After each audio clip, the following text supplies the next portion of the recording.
समोर तर आज हदगाव तहसील कार्यालयासमोर उपोषण मांडलेलं आहे. तर ते उपोषण जे आहे हडसणी फाटा जो आहे त्या हडसणी फाट्यावरती मागील बऱ्याच दिवसापासून अपघात होत आहेत. त्या अपघातग्रस्तांना मदत मिळाली पाहिजे व जे संबंधित अधिकारी ठेकेदार आहेत त्यांच्यावर गुन्हा दाखल झाला पाहिजे असे निवेदन देऊन आज प्रल्हाद पाटील हडसणीकर आमरण उपोषणास बसले आहेत. तर पाटील काय म्हणता आपण? हदगाव तामसा रोडवर आजपर्यंत जे अपघात झाले आहेत आम्ही वेळोवेळी निवेदन देऊन फोन करून सूचना दिल्या होत्या. ॲक्सिडेंट अशा उपाययोजना आखावं लागतात, ते तुम्ही कामे करा, गतिरोधक टाका, साईड पट्ट्या लावा, असे वळण बोर्ड लावा.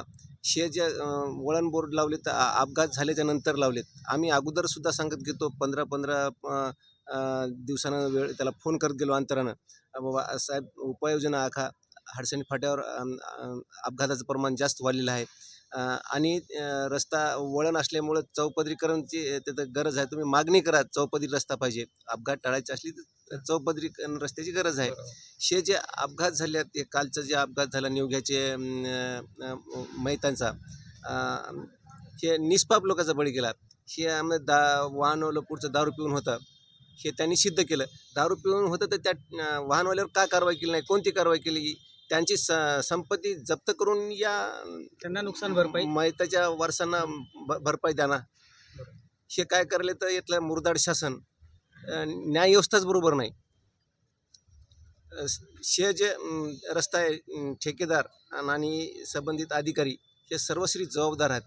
यांच्यावर कारवाईच कोणती करत नाहीत. अहो तुम्ही म्हणता दारू त्यांच्या अधिकाऱ्याच्या म्हणण्यानुसार तर तुम्ही केलं तर ते दारू पिऊन त्याच्यावर कारवाई करा, त्यांची संपत्ती जप्त करून या नातेवाईकांना भरपाई द्या. माझं मत आहे. आजच्या उपोषणाचं प्रयोजन नेमकं हेच त्या नातेवाईकांना फुलाची पाकळी देऊन त्या याच्याकडून ठेकेदाराकडून किंवा अधिकाऱ्याकडून किंवा त्या वाहनधारकाकडून त्यांच्याकडून मदत मिळायला पाहिजे अशी आपली मागणी आहे. खरोखरच मागणी अतिशय रास्त आहे. आणि आपल्यासोबत जे अपघातामध्ये फार गंभीर जखमी झाले आहेत आपण त्यांच्याशी बोलू. दादा आपलं नाव काय?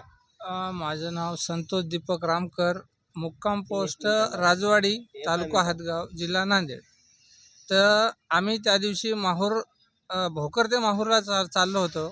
तर ती जे 4 व्हीलर आहे ती त्याने निष्काळजीपणे चालवून प्रथम 2 गाड्यांना त्याने धडक दिली आणि नंतर 3ऱ्या क्रमांकाची आमची गाडी होती. तर आपल्याला जो अपघात झालाय काय नुकसान झालं आपल्याला? काय कशी गंभीर होता? आपण मी ICU मध्ये होतो. 4 दिवस मला ICU मध्ये ठेवलं होतं. प्रकृती गंभीर होती माझी. डोक्याला मार आहे, तुम्ही पाहू शकता. हे 28 टाके पडले होते आणि हे जबडा वगैरे क्रॅक झालेला आहे. तर याचं पण ऑपरेशन वगैरे झालं, थेरपी झालेली आहे. आणि मी आज जवळजवळ बघा 40 दिवस होत आले. त्या 40 दिवस झाले का? 30 ते 40 दिवस झाले घरी झोपून आहे. सर्वसाधारण घरातला करून खाणारा करता हरता माणूस मी आहे. आता आज माझा परिवार उघड्यावर आलेला आहे. तरी मी शासनाला विनंती करतो, त्या कॉन्ट्रॅक्टदार हो की वाहनधारक हो त्यांच्याकडून आम्हाला नुकसान भरपाई मिळावी. खरोखरच आहे आपलं अतिशय योग्य बाब आहे. आणखी आपल्यासोबत निवघा येथील जे नागरिक आहेत त्यांच्या घरच्यांचे सुद्धा काही अपघात झाले आहेत. तर मामा आपलं नाव काय आणि कोण कोण वारलं आहे अपघातामध्ये? आपलं माझं पावराव नरवाडे, माझा मुलगा, पत्नी आणि बहीण वारलेली आहे. हां. तर आतापर्यंत आपल्याला शासनातर्फे काही मदत वगैरे काही आश्वासन वगैरे काही मिळालं का? मिळाली नाही, मदत मिळाली नाही ना, काही कोणतं आश्वासन मिळालं नाही.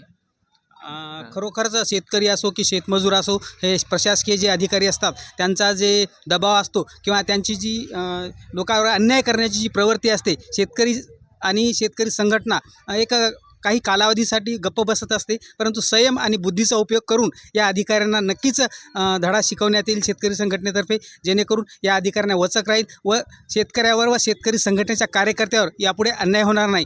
नक्कीच भविष्यामध्ये यासाठी शेतकरी संघटना प्रयत्न करेल आणि अन्यायाला वाचा फोडेल. लोकतंत्र न्यूज, हदगाव, नांदेड.